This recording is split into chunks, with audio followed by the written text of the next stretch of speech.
In this video, we're going to talk about vintage drivers' watches from Omega, just gorgeous. And talking about gorgeous, we're going to do it in a gorgeous location. This is Bowcliffe Hall, just outside of Leeds. And in here is the Bowcliffe Hall Private Members Drivers Club. And you know Jonathan Scatchard, you've seen him before in my videos. He is a watch expert, he's my friend, and he's going to show me this terribly interesting watch. Here's Jonathan. And this is the entrance to the Bowcliffe Hall Private Members Drivers Club. And what an entrance, what an environment. It is classical and gorgeous, and it's full of modern art. There's my hero, Winston Churchill, our lovely Queen Elizabeth II. And this place is positively bulging with beautiful works, eccentric works in many cases, and lots of car-related imagery. I mean, here we go. Take a look at this place. It is full of items like this, paintings, pictures, sculptures, all car-related, and for car enthusiasts, because this is what it's all about. Car people come here to meet, to mix, to mingle, to network, to do business. It's just a wonderful environment. And by the way, it's by private invitation only, so I don't know whether you will get a membership even if you want one. It's a bit exclusive, and this is where Jonathan runs his watch businesses, Vintage Watch Shop and Vintage Hoyer, and no better place to run a business like that than here in a driver's club, because cars and watches just go together. They always have done, and they always will. So we're going to sit down on these lovely Chesterfields before we have a little spot of lunch, and Jonathan is going to show us this highly interesting watch. Come on then, Jonathan, what are you going to show me? Something car related. Has to be, we're in the drivers club, we couldn't have anything that's not car related. Exactly. I've brought an unusual Omega. It's called a Chronostop. Chronostop, yeah. It's not hugely valuable. I know we've looked at some real high price watches in the past, but this is really, really rare. I think it's a bit of a sleeper. I think people are starting to realise just how good they are. Ah. So we're looking in late 1960s. Omega? Omega is big money these days. Yes. What sort of money is this, first of all? £1,200. 1,200 quid for a vintage Omega.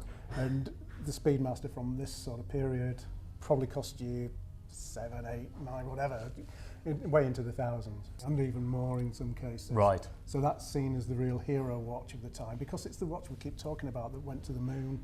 Exactly. It went there by merit because it was the best movement. Yes. Yet the movement in this little watch is still based on that Speedmaster movement. Okay. It just doesn't have all the dials and everything. It's just a very simple 1 minute timer on it. But it's a real good driver's looking watch, because explain the setup of the face. Yeah, well, normally the conventional version of this has the 12 at 12 o'clock and the 6 at 6 o'clock, and it's a normal watch to wear on top of your wrist.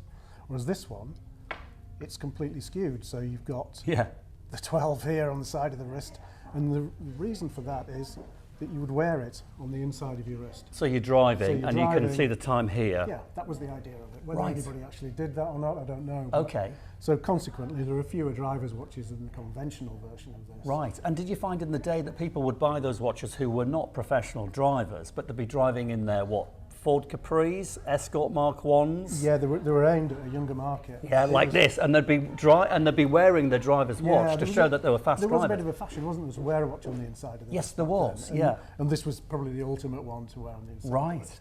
Why is that watch only 1,200 quid? This beggars belief, because, watches have gone ballistic. Well, I think because they were fairly inexpensive back in the day. As I say, it was the entry-level watch, and they've been completely eclipsed by the Speedmaster. It's a bit smaller. But I think now, the 60s and 70s is huge, as you know, with furniture and everything else from that period. It just screams design, doesn't it? It's all about design, and I think it's now getting the appreciation that it should get. Again, the smaller size, perfect lady could wear that, absolutely fine. Yes, absolutely. And do you sense that gents' watches have been getting bigger and bigger, as we know? Is there a fashion change now? Are they still going to be big, or are they just shrinking a little bit? Coming down now. Coming down, right. So we're going to be a happy medium somewhere, probably 38, 39 millimetres. Again. That's perfect. Yeah, that's perfect, which is going to be good for little watches like this. Yes. Yeah. Okay, so that's what you describe as a sleeper. Remember that, everybody? It's a sleeper. So you know what sleeper means. It means, it's sleeping. It's dormant. in value, it's going to go up. And you can get them with the normal conventional dial for even less money.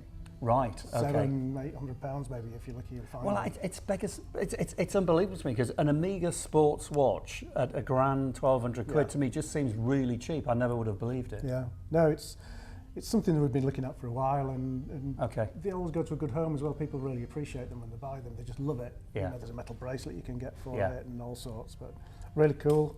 But you've made the point before so many times that watches are so connected to cars, aren't they? Yes. And that is a proper classic car fan's watch. They advertised it, you know, with somebody holding the steering wheel and the watch there. It was all that proper 60s advertising, which looks great. Oh, it's wonderful. And for the younger audience, as I say, it was an entry-level watch to get younger people into wearing Amiga watches because they're expensive things back then.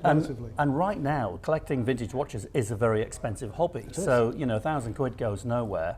So what's your prediction, value-wise, in 5-7 years? You can only look at the way things are going, and things are doubling in 2 or 3 years in a lot of cases, particularly in the 60s sports sector.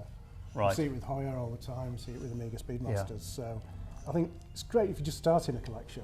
Yeah. If that was your first watch in your collection and then you go on and maybe eventually get a Speedmaster or something, it'll sit well at all times. Okay. You'll get some enjoyment out of it. Lovely and its factory brand name, if people are going to look out for that watch, is what? What do they look out for? It's called the Chronostop. The Chronostop? Yeah. It's even got a good name. Yeah. The functions, you'd hardly use it. It's a 60-minute timer. What would you really use that for? Well, exactly. But you've got the orange hand. You can control it with the button. Yeah. And it's halfway sort of towards being a chronograph. Okay, the Chronostop. Yeah. Okay, so watch out for the Amiga Chronostop. There's the prediction going up in value. I think so, yeah. Wonderful, Jonathan. I like it a lot. Thank you very much. Good, I thought you might. Yeah, good. Great to see you as ever. You too. And thanks everybody for watching. You know Jonathan by now, but from me, David Harper, it's goodbye. And from me, Jonathan Scatchard, goodbye. Cheerio. Bye.